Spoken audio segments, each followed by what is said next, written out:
Assalamualaikum. Budaya mobil di Jepang mengingatkan saya ke budaya tanah air kita. Indonesia yang sangat beragam, diverse, kental dan kreatif. Ketika ngomongin JDM, hal pertama yang dipikiran Petrohead adalah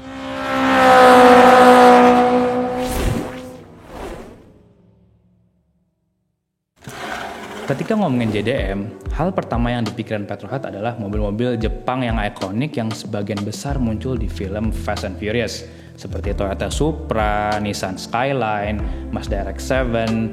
Yang nggak salah juga karena JDM singkatannya Japanese Domestic Market. Tapi sebenarnya arti JDM adalah bukan semata-mata mobil Jepang yang dibuat hanya untuk di Jepang, tapi budayanya, orang-orangnya, dan keragaman budaya Petrohead yang ada di Jepang yang menjadikan car culture terbesar di dunia. Bukan karena mobil-mobil di Jepang lebih gampang diakses dan lebih murah, tapi karena orang-orangnya dan budayanya yang sangat beragam. Mereka begitu passionate-nya, gak takut untuk mengekspresikan diri mereka sesuai selera mereka masing-masing. Jadi mereka beli mobil sendiri, modif sesuka mereka sendiri, sesuai dengan selera mereka sendiri, dan orang lain ya ikut apresiasi aja gitu, hanya karena mereka original. Karena itu car culture di Jepang terus berkembang, sangat unik dan sangat kental budayanya. Nggak ada tuh namanya racer terus diceng-cengin modifannya alay, jamet atau ngabers lah, no. Semua saling respect di sana. Salah satu faktornya juga karena orang-orang Jepang sangat passionate, sangat serius dalam menekuni hobi mereka. Dan nyelamnya tuh dalam banget kalau buat hal apapun. Jadinya ya meskipun ada beberapa aliran yang aneh ya untuk standar mereka, apalagi ya kita gitu yang masih awam banget, itu masih enak dilihat gitu loh. Nah jadi lain kali jika ada nongkrong bareng teman-teman mobil ngomongin JDM, oh gue suka nih mobil JDM, atau wah ini sih JDM banget mobil lah. Bukan, it's not the car, tapi budayanya. Definisi JDM culture yang sebenarnya adalah bebas berekspresi dalam memodifikasi mobil sesuai selera masing-masing dan gak peduli apa kata orang lain. JDM adalah lifestyle. Kemudian biasanya di mobil-mobil Jepang, gak cuma di Indonesia tapi bahkan di seluruh dunia, biasanya ada stiker bentuknya kayak daun gitu, terus warnanya kuning sama hijau, terus ada tulisannya JDMS, beep gitu. Nah pertama ini namanya logo Soshinsha. And no, ini bukan logo JDM, itu jauh dari itu. Nah, di Jepang, logo ini artinya orang yang baru bisa belajar nyetir di tahun pertama. Jadi mereka baru dapat SIM, terus mereka harus pakai stiker ini dulu selama setahun. Nah, mungkin kalau di Indonesia itu biasanya ada stiker pelan-pelan lagi belajar nyetir. Awas,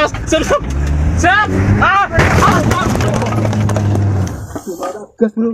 Ya sebenarnya nggak segitu beginnernya sih, tapi intinya kalau ngeliat stiker itu kalau kita lagi nyetir mobil kita harus lebih hati-hati dan waspada dan jaga jarak karena orangnya baru bisa banget nyetir, bahkan belum setahun bisa nyetir. Nah jadi di Jepang ini stikernya sebenarnya nggak ada keren-kerennya sama sekali, tapi di negeri lain bahkan di Indonesia stikernya dianggap keren banget sampai social status JDM-nya tuh jadi wow banget. Padahal ini salah persepsi. Nggak cuma di mobil, tapi di mana-mana. Di Jepang misalnya ada orang baru belajar atau lagi masa training.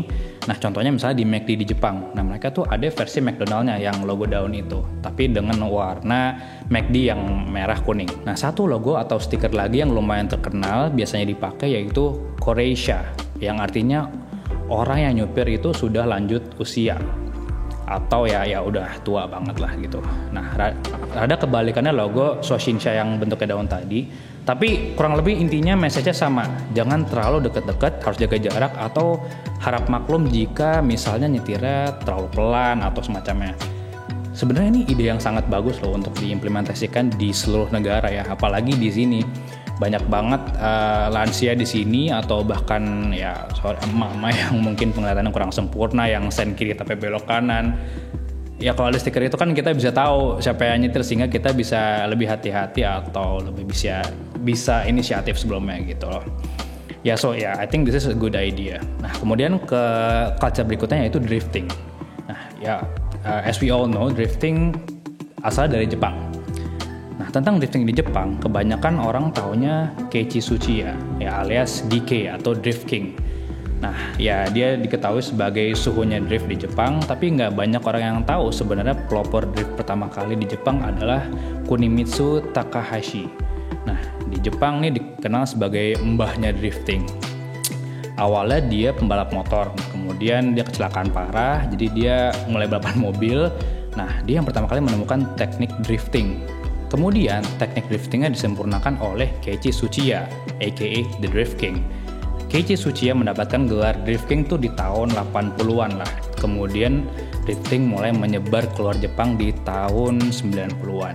Oke, berikutnya nih culture yang sangat kuat sekali, namanya Daikoku Futo. Daikoku Futo adalah Mekahnya anak mobil di Jepang. Itu adalah semacam rest area dan sekaligus juga tempat parkir yang dijadikan tempat nongkrong atau meeting point sesama car enthusiast Jepang.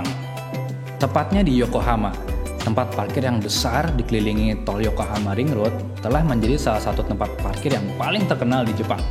Nah, orang-orang dari segala penjuru kota Jepang, bahkan sampai turis datang ke sana hanya untuk menikmati pemandangan mobil-mobil JDM dan bahkan non-JDM, dari mobil klasik, terus segala macam budaya mobil di Jepang yang aneh-aneh itu ada semua, dari A sampai Z.